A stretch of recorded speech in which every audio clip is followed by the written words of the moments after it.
Welcome to the Narrowing Path, walking the spiritual walk. My name is Stephen Anderson. Thank y'all for joining me again today as we go through and we do the reading for April 10th from James Allen's Daily Meditations. Yesterday is about truth and becoming a holy man, right? And the amount of sacrifice that it actually takes to do so was one I thoroughly enjoyed. So hope everyone else did too. And I'm looking forward to today, seeing what just the rest of August brings us. So this will be fresh to you and fresh to me, meaning you'll get my genuine response, reactions, observations, and what I relate to about the reading, as this will be the first time that I hear it or read it right here on the podcast with y'all. So here we go.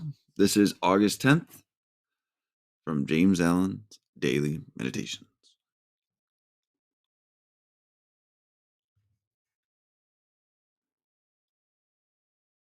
He who enters upon the holy way begins by restraining his passions. What the saints, sages, and saviors have accomplished, you likewise may accomplish if you will only tread this way of of self-sacrifice, of self-denying service. Truth is very simple. It says, "Give up self, come unto me, away from all that defiles, and I will give you rest." All the mountains of commentary that have been piled upon it cannot hide it from the heart seeking that is earnestly seeking for righteousness.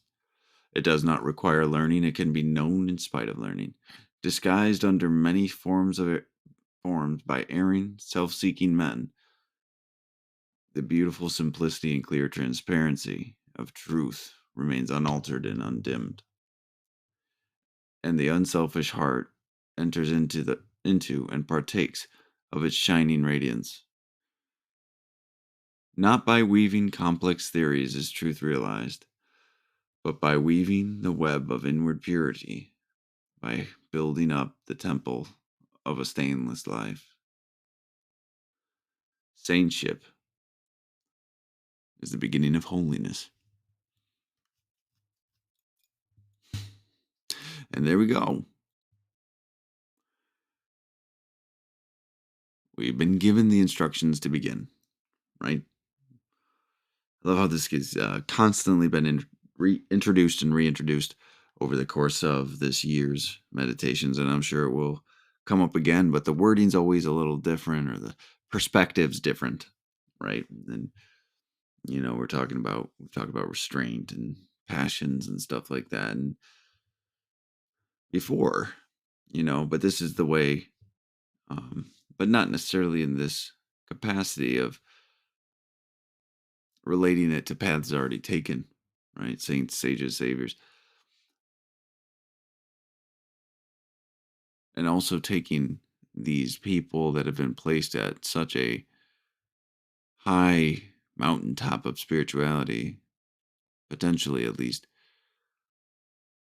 and saying that line,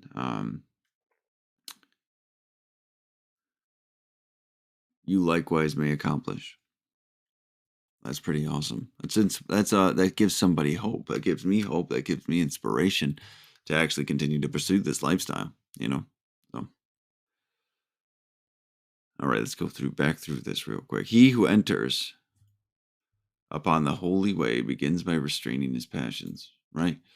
So we have to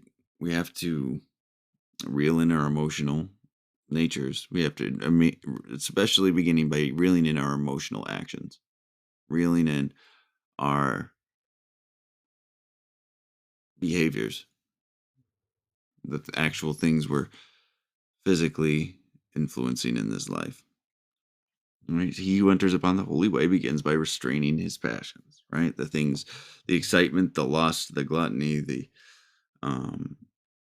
pride, the ego, the anger, right? We don't act on those anymore. Self-control is strength. So, what the saints, sages, and saviors have accomplished, you likewise may accomplish if you will only tread this way of self-sacrifice, of self-denying service. So, he's saying these the saviors, saints, sages, and saviors. We can also achieve these things. Like I was saying, this is what he's saying is these are people like you and I, right? The difference is they decided to live a different way of life. And they went through and they took the appropriate actions and they actually did the hard work to achieve these things too. It was not simple.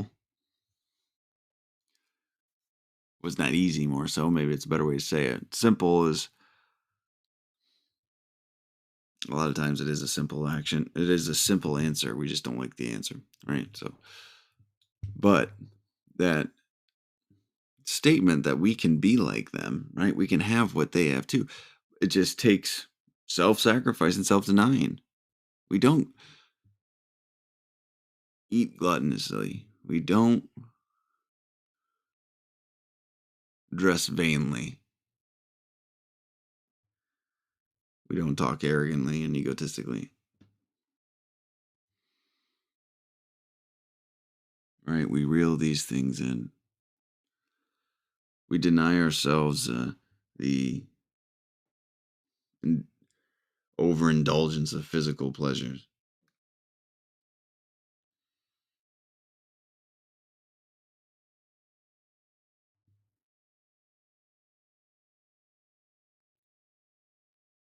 And that's the beginning of this path for that. And it seems like a sacrifice in the beginning because it is, right? Because that's what we're used to. That's what we've been normalized to actually bringing into our lives.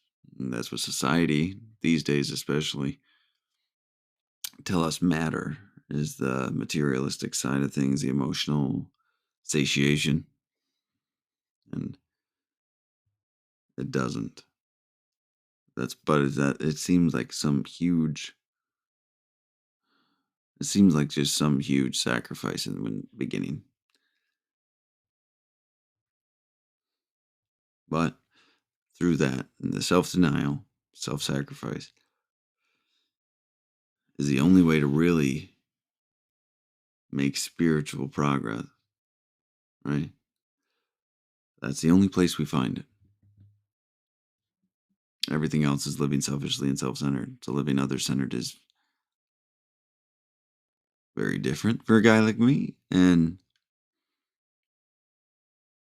is at a bigger reward than I ever thought possible, just from trying to do the right thing.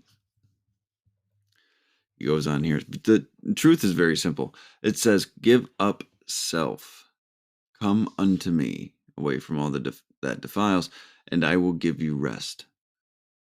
I mean, that's it in a nutshell, right? Don't follow don't serve yourself. Serve the God of your serve God of your understanding, and you will find peace. It's the distance we are from our perceived desires that give us that restless, irritable, and discontented feeling with life.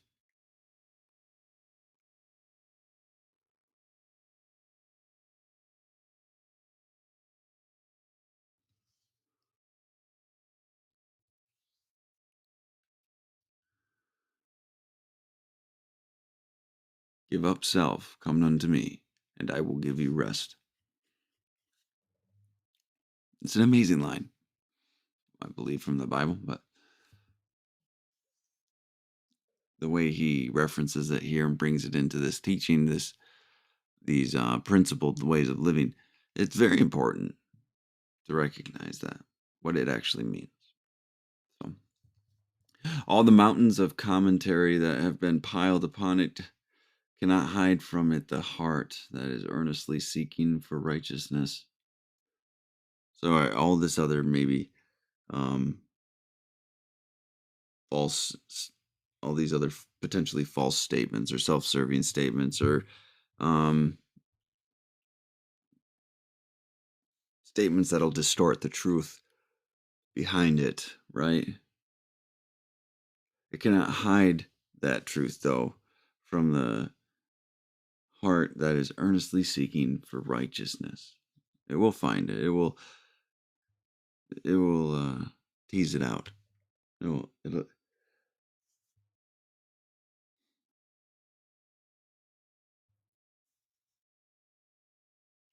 When someone is seeking for righteousness, it's amazing what someone can find regardless of the barriers, right? Like someone can begin to practice a spiritual way of living and start to practice these principles and disciplines far, far ahead of finding a God, but they can find it through that. It's just kind of amazing to me. He says next, it does not require learning. It can be known in spite of learning, right there, right? Like that's exactly what I just said. It's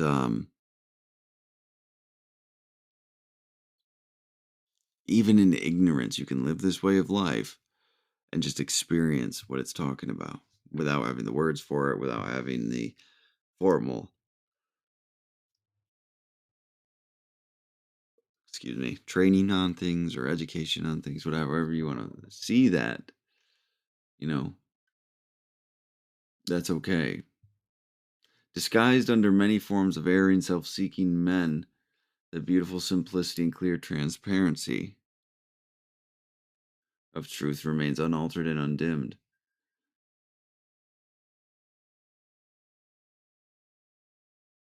And the selfish heart enters, and then the unselfish heart enters into and partakes of its shining resonance. Radiance. Oh, I'm misreading this all over the place. I apologize. Disguised under many forms of erring, self seeking men, the beautiful simplicity and clear transparency of truth remains unaltered and undimmed. So there's a lot of people that use this stuff for selfish ends. There's a lot of people that use this with self-interest in mind.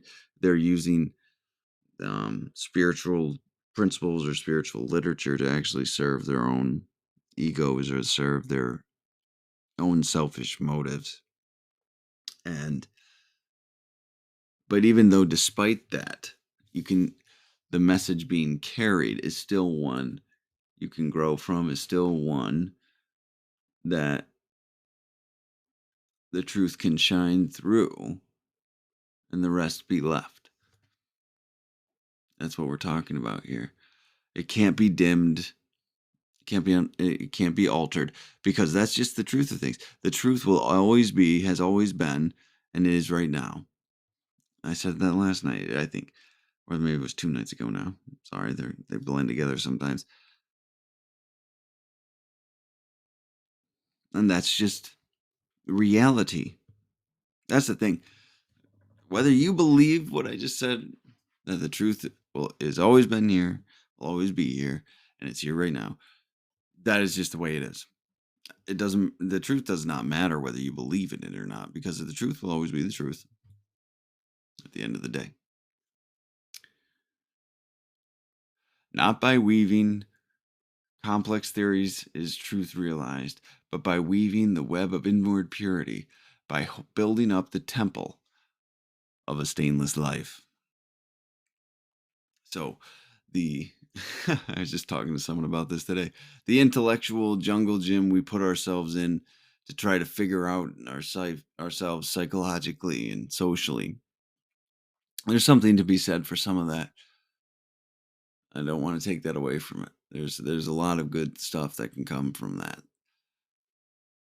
But the growth and the true turning points is in the practice of how we're living, right? It's in the practice and in our actions. Yeah, that last line, by building up the temple of a stainless life. So we begin to change our actions. And I've talked about it so many times, which this is I believe the correct way to change things. You change your actions and you'll see the thinking behind them. This is where discipline comes in. Responsibility and discipline.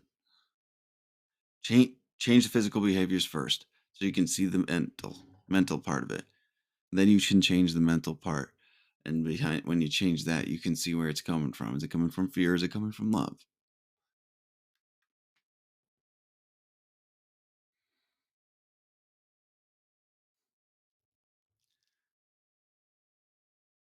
So it's the actions first that need to change, the behaviors.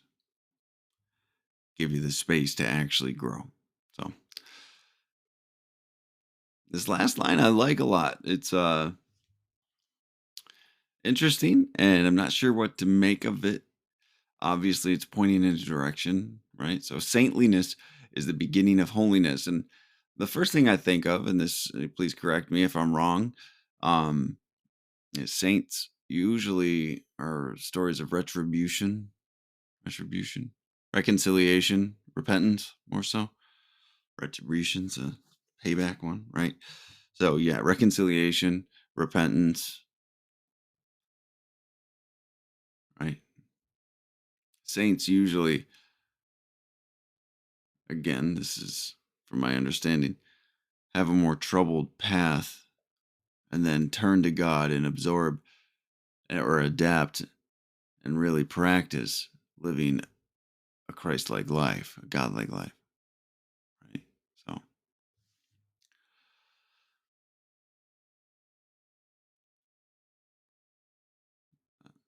all right. Well, okay, then that's the end of today's reading. Thank you all for joining me again. Of course, another fantastic one. August is shaping up to be a pretty good month so far. So I'm extremely grateful for it. Thank you, everybody who jumped on to take a listen, and I'll be back again tomorrow. So until next time, thanks.